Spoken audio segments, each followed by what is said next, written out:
Chris, rapid fire here. You like the trade for whom? I like the trade for both, Dan. Okay. The Lakers, the situation they were in, they had to make a deal. You're now operating on LeBron James' timeline, and you had to come up with a championship team to put around him.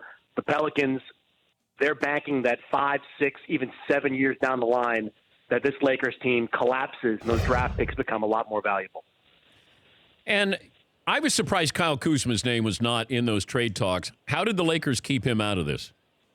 Well, by including the swap rights in 2023 and the protections that the Pelicans have to get better value in 2024 and 2025. I mean, I like Kyle Kuzma as well, but I think if I'm New Orleans, I'd rather have the option down the line of having that Laker draft asset that you can use that could potentially be even more valuable, either in terms of taking a player there or using it in the trade. We saw what Boston did with Kyrie Irving, using that nebulous Nets pick. Nobody was sure where it was going to land. Yeah. It turned out well for Boston. It was number 8. The Nets or the Cavaliers thought it'd be top 3. That kind of pick can have real value.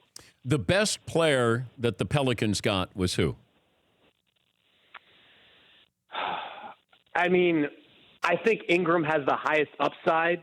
We'll see what happens with that number 4 pick. Lonzo's solid, and I think he'll be better outside of the LA microscope.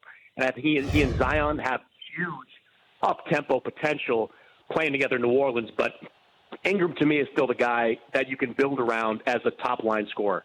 The Lakers' next move is what? Figuring out how to fix their team in free agency. I mean, this is where championship teams are built, Dan. I mean, you look at the Raptors. They had their 2 stars in Kawhi and Kyle Lowry. Then they went out, or before that they went out and got Siakam with the 27th overall pick, Van Vliet undrafted. This is where the hard work begins. You have cornerstones in Davis and LeBron, but you've got to find your Van Vliet. You've got to find your Siakam. You have cap space, but I think a smarter move for the Lakers might be using that cap space amongst 2 or 3 players than making a run at one good one.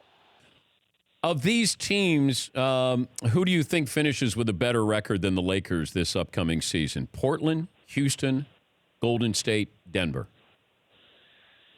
Houston and Denver, for sure. Portland, maybe.